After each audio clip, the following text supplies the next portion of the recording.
Hello friends, இன்றைக்கு இந்த வீடியோவில் மகளிர் உரிமை தொகையாக 1000 ரூபாய் பெறுவதற்கான விண்ணப்பம் மீண்டும் எப்போது வெளியிடப்படும் அப்படிங்கிற ஒரு முக்கியமான அறிவிப்பை வெளியிட்டிருக்காங்க. அதை பற்றி இந்த வீடியோவில் டீட்டெயில்டாக பார்க்கலாம்.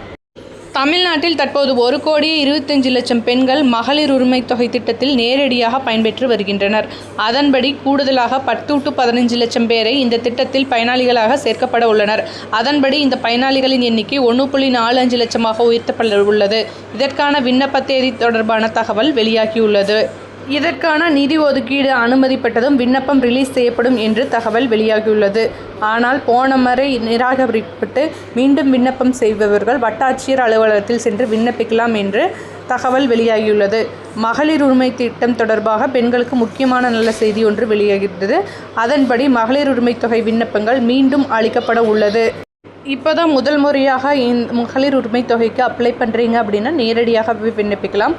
போன முறை நிராகரிக்கப்பட்டு இந்த முறை மீண்டும் அப்ளை பண்ணுறீங்கன்னா நேரடியாக வட்டாட்சியர் அலுவலகத்தில் சென்று விண்ணப்பிக்கலாம். இதற்கான விண்ணப்பம் பார்த்திங்கன்னா ஜூலை 3ஆம் தேதி கலைஞர் பிறந்தநாள் அன்று வெளியிடப்படும் என்றும் வெளியிடப்பட்டு அந்த விண்ணப்பங்கள் நிரப்பப்பட்டு நீங்கள் அப்ளை பண்ணினீங்க அப்படின்னா அடுத்த மாதம் ஜூலை மாதமே உங்களுக்கு இந்த 1000 ரூபாய் சரியான நபராக இருந்தால் வழங்கப்படும் அப்படின்னு சொல்லியிருக்காங்க.